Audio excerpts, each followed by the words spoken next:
नमस्कार विद्यार्थी मित्रांनो, मी मयूर डांगरे आपल्या या यूट्यूब चॅनलवर स्वागत करत आहे. आज आपण क्लास 7चा प्रॅक्टिस सेट 44 पाहणार आहोत. यामधील पहिला प्रश्न आहे, if the length and breadth of the rectangle is double, how many times will the parameter of a new rectangle be that of the original rectangle. म्हणजे एक ओरिजिनल रेक्टँगल आहे आणि एक दुसरा जो नवीन रेक्टँगल आपल्याला घ्यायचा आहे तो डबल आहे, जसं त्यांचं म्हणणं आहे. तो डबल घ्या आणि सांगा की ओरिजिनल रेक्टँगलपेक्षा नवीन आलेला रेक्टँगल किंवा नवीन घेतलेला रेक्टँगल हा किती पट असेल ते आपल्याला काय करायचं आहे, काढायचं आहे. तर सर्वात पहिले मित्रांनो, आपल्याला माहीत नाही आहे की ओरिजिनल रेक्टँगल कसा आहे काय आहे, तर आपण कन्सिडर जे करत असतो त्याप्रमाणे आपण कन्सिडर करू. Let the length and breadth of rectangle b x म्हणजे लेंथ अँड y सेंटीमीटर ही काय झाली याची, अँड y सेंटीमीटर काय झाली त्याची ब्रेथ झाली रिस्पेक्टिव्हली. यावरून आपण म्हणू शकतो इट्स पेरिमीटर. आपण याच्यावरून याचा पेरिमीटर काढू शकतो जो राहणार आहे 2x + 2y आणि यालाच आपण लिहू शकतो 2 कॉमन घेऊ x + y सेंटीमीटर. याला आपण इक्वेशन नंबर 1 म्हणू शकतो. ठीक आहे. यानंतर आता आपल्याला नवीन एक रेक्टँगल घ्यायचा आहे. ठीक आहे. त्यावरून आपण आता काढण्याचा प्रयत्न करू. नाव काय, तर आपण एक नवीन लेंथ घेऊ. न्यू लेंथ किती राहणार आहे 2x and the new breadth जी राहणार आहे 2y सेंटीमीटर. यावरून याचं पेरिमीटर काढूया. The perimeter of this new rectangle. यावरून या नवीन रेक्टँगलचं पेरिमीटर काय निघेल, तर ते निघेल 2 × 2x कारण डबल आहे आणि 2 × 2y आणि याला जर सोडवलं तर 4x + 4y हे काय निघेल, आपलं नवीन पेरिमीटर निघेल. ठीक आहे. यालाच आपण काय लिहू शकतो, 4 इथं सुद्धा आहे, 4 इथं सुद्धा आहे, आपण 4 कॉमन घेऊ शकतो. म्हणून आपण लिहू शकतो 4 कॉमन घेतले x + y हे काय झालं, आपला नवीन रेक्टँगलचा पेरिमीटर झालं. याला आपण इक्वेशन नंबर 2 म्हणूया.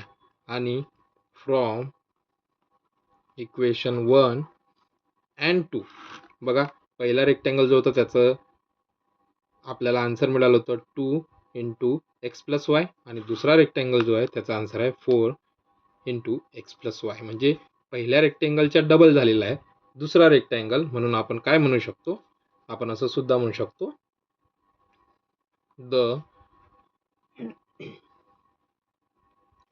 Perimeter of new rectangle, the perimeter of new rectangle is twice the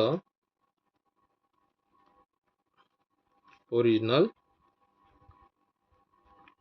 rectangle. आपण या प्रकारे सुद्धा काय तर याचं आन्सर लिहू शकतो. यानंतर दुसरा क्वेश्चन बघूया. चला तर विद्यार्थी मित्रांनो, दुसरा प्रश्न बघूया. यामध्ये म्हटलेला आहे, if the side of a square is triple. एक साइड आहे जी ट्रिपल राहणार आहे. How many times the parameter will be that the original square. ठीक आहे. पॅरामीटर काय राहणार आहे ओरिजिनल स्क्वेअरचा ते आपल्याला तो किती पट वाढेल हे आपल्याला सांगायचं आहे. तर सोल्युशनमध्ये आपण लिहूया जी माहिती आपल्याकडे आहे ती. लेट आपल्याकडे पहिली माहिती म्हणजे किती साईड जी आहे स्क्वेअरची ती काही आपल्याला माहीत नाही आहे. म्हणून आपण काय करत असतो, let the side of the square be A centimeter. आपण ए म्हणू आणि मग त्याचं पॅरामीटर काय होईल, इट्स पेरिमीटर स्क्वेअरला 4 साईड असतात.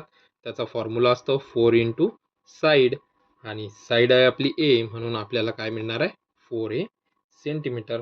याला आपण म्हणू equation number 1.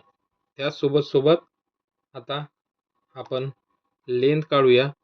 The length of साईडची length काढूया. कशाची काढूया तर न्यू स्क्वेअरची काढूया. नवीन आलेले आहे का चौकोनाची काढूया. मग ती किती राहणार आहे तर 3a सेंटीमीटर. ठीक आहे, कारण आपल्याला तिप्पट म्हटलेलं आहे, ट्रिपल म्हटलेलं आहे त्यांनी. आणि याचा जर आपण मग परत पेरिमीटर काढला तर तो पेरिमीटर काय होईल तर तो पेरिमीटर होईल 4 इंटू न्यू स्क्वेअरची जी लेंथ किंवा साईड म्हटली आहे आपण ती आहे 3a, आणि 4 इंटू 3 जर केले तर 12a सेंटीमीटर. याला आपण म्हणू इक्वेशन नंबर 2. आता इक्वेशन नंबर 1 मध्ये बघा, इक्वेशन नंबर 2 मध्ये बघा. इक्वेशन नंबर 1 मध्ये आहे 4a आणि इथं आहे 12a, म्हणजेच तिप्पट काय झालेली आहे आपला पॅरामीटर झालेला आहे. म्हणून आपण असं लिहू शकतो की फ्रॉम इक्वेशन 1 अँड इक्वेशन 2 यावरून आपण म्हणू शकतो the perimeter of new square is 3 times the perimeter of the original square. तिसरा नंबरचा प्रश्न बघूया. तिसऱ्या नंबरमध्ये एक आकृती दिलेली आहे आणि या आकृतीचा काय करायचं आपल्याला पेरिमीटर काउंट करायचं आहे. तर एक आकृती म्हणजे त्याला आपण त्यांनी ग्राउंड म्हटलं आहे, प्ले ग्राउंड आहे, आणि या प्ले ग्राउंडचा काय करू आपण पेरिमीटर काढून बघूया. तर सर्वात पहिले विद्यार्थी मित्रांनो, आपल्याला पूर्ण लेंथ पाहिजे. जशी फॉर एक्झाम्पल ए बी दिलेली आहे 10, आणि त्यानंतर इथं आपल्याला दिलेलं नाही आहे, पण आपण डॉट डॉट काढून काय केलेलं आहे ते ग्राउंड पूर्ण काउंट करण्याचा प्रयत्न करणार आहोत. म्हणजे जसं बघा इथं बी आणि पी दिलेलं आहे. जसं बी पी हे अंतर किती असेल तर हे सी आणि डीचं जेवढं अंतर आहे तेवढंच काय राहणार आहे बी आणि पीचं अंतर सुद्धा राहणार आहे. तर आपण पहिल्या अगोदर अंतर काढून घेऊया. सोल्युशनमध्ये लिहूया आपण. सोल्युशनमध्ये ए बी पूर्ण ए पासून तर पी पर्यंतचं अंतर, ए पासून तर पी पर्यंतचं अंतर काय आहे ए बी प्लस बी पी, बरोबर. आणि त्यासोबत A B plus C D. ठीक आहे. तर A B plus C D. तर ए बी किती आहे बघा, ए बी आहे 10, म्हणून आपण लिहूया 10, प्लस सी डी किती आहे 5, म्हणून आपण लिहूया 5, आणि दोन्ही मिळून किती होतील 15 मीटर होईल. म्हणजे ए पासून तर पी पर्यंतचं अंतर आपल्याला मिळालेलं आहे, जे मिळालेलं आपल्याला 15 मीटर. याच प्रकारे आपण काढूया पी ई सुद्धा काढूया. बघा विद्यार्थी मित्रांनो, पी ई हे पूर्ण अंतर. आता हे अंतर कसं काढणार आहोत आपण कन्सिडर करूया. पी डी जेवढा आहे तेवढाच काय राह बी सी जेवढा आहे तेवढाच काय राहणार आहे पी डी राहणार आहे. म्हणून हे सुद्धा त्याचप्रमाणे लिहून घेऊया. P is equal to P D plus D, म्हणजेच बी सी प्लस डी. याला आपण लिहूया 10 15 प्लस हे झालं 15 अंतर, आणि हे सुद्धा काय झालं 15 नंतर. म्हणजे 15 प्लस 15 किती होणार आहे 30 मीटर. अशा प्रकारे आपल्याला दोन साईड मिळालेले आहे. त्यासोबत आपल्याला अजून काय दिलेलं आहे तर आपल्याला ई एफचं अंतर दिलेलं आहे. बघा ई एफचं अंतर ते किती दिलेलं आहे 15 मीटर, आणि ए एफचं अंतर सुद्धा दिलेलं आहे आपल्याला, जे दिलेलं आहे आपल्याला 30 मीटर. आता याच्यावरून काय करूया आपण पेरिमीटर काढूया. द पेरिमीटर इज, पेरिमीटर म्हणजे काय असते तर पूर्ण चौकोनच्या सगळ्या साईड्सच्या बाजूंची ॲडिशन असते, त्याला आपण काय म्हणत असतो पेरिमीटर म्हणू शकतो. The playground is equal to A P plus P plus E F plus A F. या सगळ्यांची ॲडिशन करूया. 15 plus 30 plus 15 plus 30 is equal to किती होणार आहे 90 मीटर होणार आहे. म्हणून आपण शेवटी लाईन लिहूया द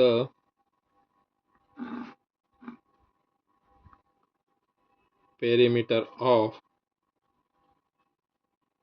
प्लेग्राउंड इज 90 मीटर. अशा प्रकारे आपला तिसरा प्रश्न झालेला आहे. चौथा प्रश्न बघूया.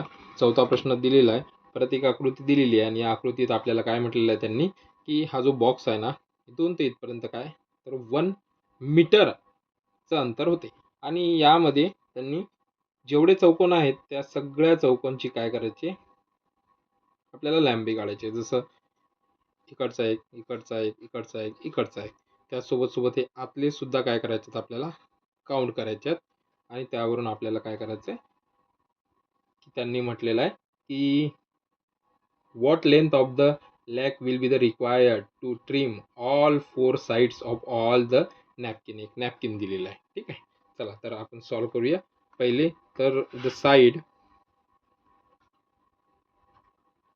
ऑफ स्क्वेअर शेप क्लोथ म्हणूया आपण याला इज 1 मीटर. एक साइड किती आहे त्याची 1 मीटर दिलेली आहे. त्यासोबत सोबत आता तो डिवाइड होते इक्वल पार्टमध्ये. तो किती इक्वल पार्टमध्ये तर 4 इक्वल पार्ट्समध्ये डिवाइड होते म्हणून आपण लिहूया इट इज डिवायडेड इंटू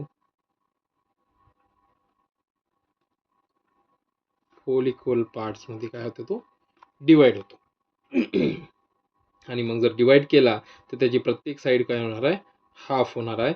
म्हणून आपण लिहूया the side of each new square shape cloth is. आता हा पूर्ण जर 1 मीटर आहे तर अर्धा किती होईल तर हा अर्धा इथून तिथपर्यंत हा काय होणार आहे 1/2 म्हणजे हाफ मीटर होणार आहे. मग लिहूया आपण त्याचं पॅरामीटर काढून बघूया. Therefore the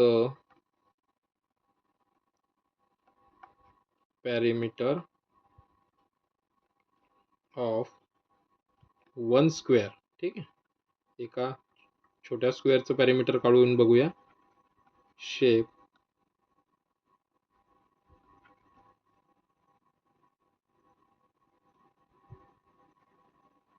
shape napkin. त्याचा फॉर्म्युला असतो 4 इंटू साइड. 4 आणि साइड किती आहे तो 1/2 आणि याला जर सॉल्व केलं आपण तर ते किती मिळणार आपल्याला 2 मीटर. असं जर आपण काढलं तर आता 2 मीटर हे झाली एक साइड. म्हणून आपण टोटल पॅरामीटर काढून बघूया. टोटल पॅरामीटर आता किती 4 नॅपकिन होतात त्यामध्ये. म्हणून 4 नॅपकिन हे काय राहतील 4 इंटू 2 मीटर म्हणजेच किती होईल ते 8 मीटर. म्हणून आपण काय म्हणू शकतो the length of required legs is 8 metre. ठीक आहे विद्यार्थी मित्रांनो, अशा प्रकारे हे गणित आपण बघूया.